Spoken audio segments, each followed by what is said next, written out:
check out my new YT short, link in the description and or top right, onto the tier list. So as for the criteria onto which the map should be judged on, there aren't going to be any set criteria like the other tier lists I've done. But I do think a key aspect is how balanced attack and defense is, and certain biases, such as whether a map is too boop heavy, or whether you can only play 1 or 2 comps on the entire map, will be taken into account. Some maps, especially 2CP, will also differ when playing in ranked or scrim environments, as in a scrim environment, you might be able to get the most out of a map that is high ground based, such as Volskaya for instance. But without further ado, let's get started. Starting off in F tier, we have Paris of course. This map is obviously not on rotation and for good reason. First point, Paris is not only the worst map design in Overwatch, but a definite contender for being one of the worst map designs in the entirety of FPS shooters. First point is so heavily biased for the defenders due to the narrow choke, making double shield comps a must pick. The spawn lengths for either side also aren't great, and second point Paris is extremely formulaic and essentially a worse version of Rialto third point. Moving on to the E tier, we have Horizon Lunar Colony. Again, no surprises. Just like Paris, both first and second points are heavily biased towards defenders, especially on first point due to the high ground.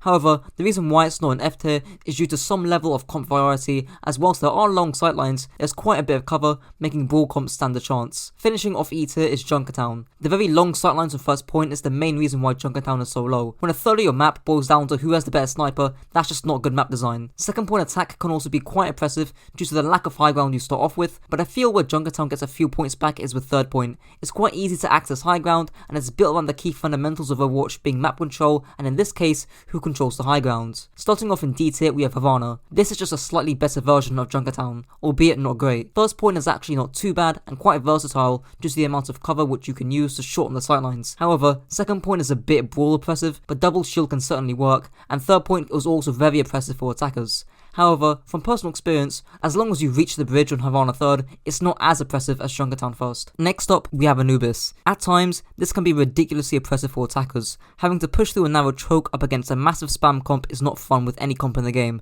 let alone brawl. However, there is some room for flexibility, as dive, brawl or poke dive have seen success on Anubis attack, although Anubis first point defense is less flexible. Anubis second point is where I think Anubis starts to shine a bit more. There's some high ground for defenders to use, and sightlines that aren't too oppressive against attackers, with cave being an option. However, 2CP maps will always be limited just by virtue of it being 2CP and with how close defender spawns are. Rounding off D tier, we have Dorado. It actually took me some time to think about why people don't like Dorado too much, and I think it mostly comes down to second point and the first part of first point. There's just so much high ground which isn't easily accessible by the attackers, especially on second point. I do think third point is pretty decent, likewise to Junkertown third point in a way, but there is a reason why dive comps of some form is by far the most prominent comp on this map. Starting off the C tier, we have Hollywood. Aside from first point, which I think is well designed and well balanced, second and third point can be quite hellish. It's almost impossible to play brawl on second point, as even if you try to clear high ground by going up the elevator, you're still in open space, surrounded by long sight lines, and you're probably already half HP. Third point is slightly better, as there is more cover to play around, but you can't really get to the high ground easily, not to mention that squared off choke at the end. Next up, we have Hanamura. I think people either love or hate this map, but I feel somewhere in between, as there are pretty decent positives, but also pretty bad negatives. Both first and second point are quite oppressive for attackers, especially in ranked, but I feel that after having the map in the game for almost 5.5 years, players have started developing new strats that aren't too hard to pull off. The most obvious one being sim TP for attackers, but even utilising flankers to split focus from the front line, or the small window on attack first point,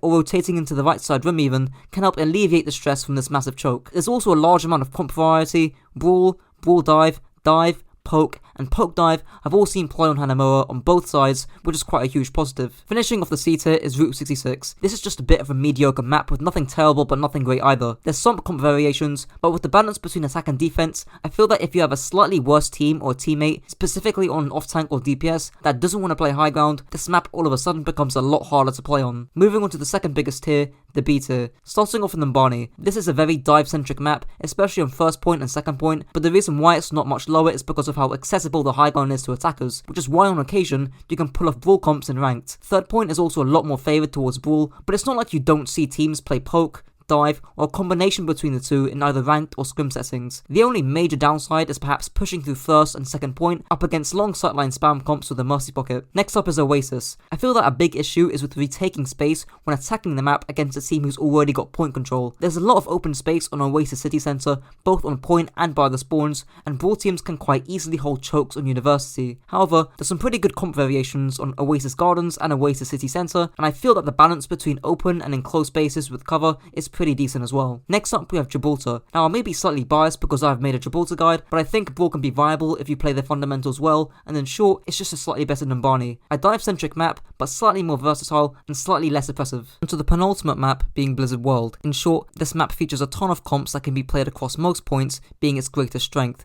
Its greatest downfall is that sometimes the high ground can feel a bit oppressive, but unlike maps slower down, there's alternative pathing, the use of a ton of different flanks, as well as quite a decent amount of cover to play around. The last map to finish B tier is ilios. This map is obviously too boop heavy, and Lucio players obviously love this map and will put it in S tier, but for most players that wouldn't apply. The map is quite versatile between poke, dive and brawl comps, with the biggest critique being Ilios Ruins, with the map essentially echoing Junkertown first point vibes. Moving on to the A tier, we have Lijiang. Like Oasis, retaking isn't hellish, although sometimes some maps such as Control Center can be very brawl heavy, although I did invent a Bastion strat that if any of you have watched the background gameplay of my last few videos, you'd know of. On the other two maps, there can be quite an interesting dynamic between poke or poke dive comps up against brawl or brawl dive comps, especially on Lijiang Gardens. Next up we have Nepal. Not too much to say about this map, sometimes a bit brawl heavy, but retaking isn't impossible as some other maps, and a wide variety of comps from dive to poke to brawl can certainly be played. Next up is Busan, a personal favourite of mine which I'd put higher up, but I'm trying to include as many perspectives as I can. Concepts like rotation baits and an array of different comp matchups, such as on Busan Sanctuary, help to keep this map fresh. Talon dive, brawl, poke dive can all be played on Sanctuary and have seen play in professional settings in the past. Next up is Volskaya, which is probably a hot take for most. This is probably my favourite map to coach in the game because of how much easily accessible high ground there is. That means that brawl teams aren't really at an inherent disadvantage as they themselves can fight for high ground without being handicapped by their lack of vertical mobility, unlike maps such as Numbani, Gibraltar, Dorado, Junkertown 2nd or Havana 3rd. The only thing stopping this map from being S tier is because of Volskaya being 2 CP unfortunately, but disregarding that, this map would certainly be S tier in my opinion. Moving on to the top 3. In third place, we have Eichenwald. Decent comp variety, although a bit brawl heavy sometimes, decent balance between attack and defense, especially after the first point rework from quite a while back, and plenty of flanks to use to break past the choke or get alternative angles. In second place, we have Rialto. First point I think is very well designed, with a very powerful corner for brawl teams to play around, but also plenty of high ground and flanks for other comps to utilise, balancing it out. Second point is just a battle of the high ground, with the bridge being the only negative due to the long sightlines and open space, and third point can be quite interesting, with poke versus brawl matchups. And to finish off, probably a pick that absolutely nobody would be surprised by, King's Row. I do think the map is a tad bit overrated, but this map is just more than brawl. I think second point is very well designed, featuring slightly longer sightlines and more utilisation of high ground, which is also reflected in third point as well. I recommend checking out my King's Row guide, showing the versatility behind other comps than just brawl on this map. Well, that's the video. Some of these picks could probably be swapped out, and I could definitely see some maps going up a tier or two, and some maps going down a tier or two, but this is just the nature of doing such a subjective tier list. With that being said, if you enjoyed, feel free to like, comment and subscribe. Until next time. And I say, hey, live